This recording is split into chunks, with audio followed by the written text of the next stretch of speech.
Hello hi YouTube family. ఈరోజు chicken curry చేస్తున్నాను. ముందుగా దానికి కావాల్సిన అన్ని మసాలాన్ని కట్ చేసి తయారు చేసుకుంటున్నా. ఇప్పుడు నేను అల్లం తీసుకున్నాను. అల్లం అన్ని ముక్కలు చేసి మిక్సీ జార్లో వేసుకుంటున్నా.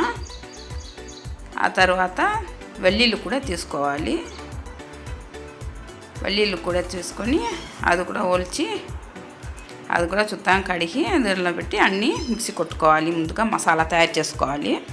దాంతోపాటే కొద్దిగా ఉప్పు, కొద్దిగా నూనె, వంట నూనె కూడా కొద్దిగా వేసి రుప్పుకుంటే ఇది మెత్తగా వచ్చేస్తుంది, భిన్న వస్తుంది. కలర్ కూడా చేంజ్ కాదు. నూనె వేస్తే కలర్ కూడా తెల్లగా ఉంటుంది. అల్లం వెల్లుల్లి పేస్ట్ బాగుంటుంది. ఇప్పుడు కొబ్బరి ముక్క తీసుకున్నా. చిన్న కొబ్బరి ముక్క, పెద్దది అవసరం లేదు. చిన్న ముక్క ఉంటే చాలు. ఇది కూడా అట్లే మిక్సీ జార్లో వేసి పొడి కొట్టుకోవాలి. మెత్తగా అయిపోయింది. ఇది కూడా పక్కన పెట్టేసి ఇప్పుడు 2 మీడియం సైజు ఎర్రగడ్డ తీసుకున్నానండి. ఈ ఎర్రగడ్డలు కూడా చిన్న చిన్న ముక్కలుగా కట్ చేసుకొని పక్కన పెట్టుకుంటా. ఇది కూడా పక్కన పెట్టేసి కారంకు కొద్దిగా పచ్చిమిరపకాయ కూడా తీసుకున్నా.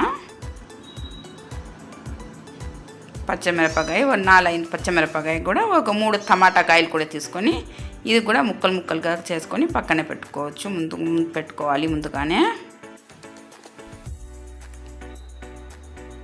అంతే. ఇది కూడా పెద్ద ముక్కలే చేసి ఉన్నా, మరి అంత చిన్న ముక్కలు ఏం అవసరం లే. ఇప్పుడు దీనికి కావాల్సిన మసాలాలు: పసుపు, కారము, గరం మసాలా,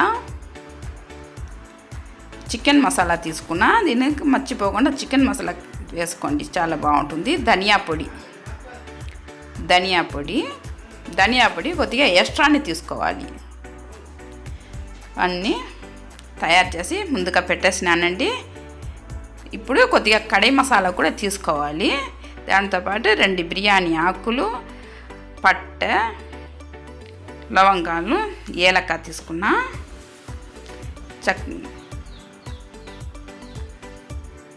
ఇప్పుడు పొయ్యి వెలిగించి ముందుగా కుకింగ్ ఆయిల్ వేసుకోవాలి. మరి అంత ఎక్కువ అవసరంలే, నూనె చూసి తక్కువనే వేసుకోవాలి. ఎందుకంటే చికెన్లోంచి మళ్ళీ నూనె వస్తుంది కాబట్టి ముందుగా ఆ కడాయి మసాలా అన్నీ వేసేసి ఎర్రగడ్డ, పచ్చిమిరపకాయ ఇది 2 ముందుగా వేసి బాగా ఎర్రగా వచ్చిన దాకా వేయించుకొని ఇప్పుడు అల్లం వెల్లుల్లి పేస్ట్ కొద్దిగా నేను ఎక్స్ట్రా తీసుకున్నా. అల్లం వెల్లుల్లి పేస్ట్ ఎందుకంటే ఇది 2 కిలోమైన నేను చేస్తున్నాను కాబట్టి అల్లం వెల్లుల్లి పేస్ట్ కొద్దిగా నేను ఎక్స్ట్రా తీసుకున్నా. మీరు చికెన్ ఎంత ఉంటే అది ఆ ప్రకారం తీసుకోవచ్చు. ఇది 2 కిలోనండి. 2 కిలో కాబట్టి దానికి తగినట్టు నేను మసాలా తయారు చేసుకున్నా. తక్కువ ఉండే మసాలా తగ్గించుకోవచ్చు. ఇప్పుడు ఈ చికెన్ బాగా శుద్ధంగా కడిగి పెట్టిన చికెన్ దానిలో వేసి అన్నీ కలిపి బాగా మొత్తం నీళ్ళన్నీ బయటకు వచ్చిన దాకా కలుపుకోవాలండి. ఇది చికెన్ చాలా నీళ్ళు వదులుతాయి. నీళ్ళంతా వచ్చిన దాకా డ్రై చేసుకోవాలి బాగా. కొద్దిగా ఉప్పు, మనకు కావాల్సిన ఉప్పు కూడా దీంతో పాటే వేసేయాలి. చికెన్తో పాటే ఉప్పు కూడా వేసి కలపాలి బాగా. మొత్తం నీళ్ళంతా బయటకు వచ్చేస్తుంది.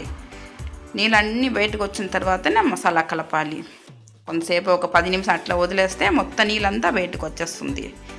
ఇప్పుడు చూడండి, అంత ఇంకా కొద్దిగా నీళ్ళు ఉంది. ఇదన్నీ డ్రై అయిపోవాలి. అప్పుడే ఆ చికెన్లోంచి ఆ వాసన అనేది పోతుంది. నీసు వాసన ఉండదు. చికెన్ నీళ్ళు అంతా పోయిన దాకా మనం వేయించుకుంటేనే ఆ తర్వాత మసాలా వేసుకుంటే బాగుంటుంది. నీళ్ళుగా ఉన్నప్పుడు మసాలా వేయకూడదు, మొత్తంగా డ్రై అయిపోవాలి.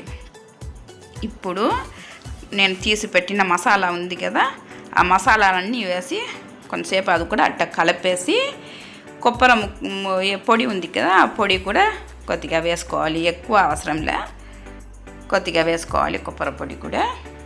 అది కూడా కొంతసేపు అట్లా కలిపేసి మొత్తం అండకుండా కలిపేయాలి. బాగా అంతా మొత్తం మనకు తెలిసిపోతుంది. నీళ్ళు లేదు ఇంకా డ్రై అయిపోయినప్పుడు టమాటా ముక్కలు వేసుకోవాలి. కొంతసేపు మొత్తం నీళ్ళంతా డ్రై అయిపోయింది చూడండి, ఇట్లా డ్రై అయిపోవాలన్నమాట. ఇప్పుడు టమాటా ముక్కలు వేసుకొని అది కూడా కొంతసేపు అట్లా ఉడికిన తర్వాత టమాటా మెత్తపడాలి. బాగా మెత్తపడిన తర్వాతనే నీళ్ళు పోయాలి. నీళ్ళు వేసుకోవాలి కావాల్సినంత. చికెన్ ఉడికి అంత నీళ్ళు పోసుకుంటే సరిపోతుంది. ఇప్పుడు కావాల్సిన నీళ్ళు అంతా వేసుకుంటే సరిపోతుంది. నీళ్ళు వేసి సన్న మంటల్లో మీడియం, మరి అంత సన్న మంటల్లో మీడియం ఫ్లేమ్లో పెట్టి అట్లా ఒక ఆధ గంట అట్లా ఉడికిపెట్టుకుంటే సరిపోతుంది. ఇప్పుడు ఒక ఆధ గంటమైన ఒక 20-25 నిమిషాల్లో అట్లయినా ఉడకాలి. అప్పుడే అది బాగా ఇప్పుడు డ్రై అయిపోయింది చూడండి, బాగా దగ్గర పడింది, నీళ్ళంతా రుంతిగా తగ్గిపోయింది, డ్రై అయిపోయింది కదా. ఇంత ఉంటే అలా సేర్వా మనకు ఇంతమైన ఇది ఉంటేనే సామాన్యమైన ఉంటేనే బాగుంటుంది. సరిపోయింది, చాలు. ఇప్పుడు ఒక ప్లేట్లో తీసుకుంటున్నా. అంతేనండి. వీడియో చూసేవాళ్ళు లైక్ సబ్స్క్రైబ్స్ చేసుకోండి, షేర్ చేసుకోండి, కమెంట్ చేయండి. ఇంకా మంచి వీడియోతో ఇంకా ముందు ఉంటాను. మీ ముందు మంచి వీడియో తీసుకొస్తాను. లైక్ సబ్స్క్రైబ్స్ మర్చిపోకుండా చేయండి, సపోర్ట్ చేయండి. అయిపోయిందండి, ఇంతే. మళ్ళీ ఇంకొక కొత్త వీడియోతో, మంచి వీడియోతో, కొత్త వీడియోతో నీ ముందు ఉంటాం.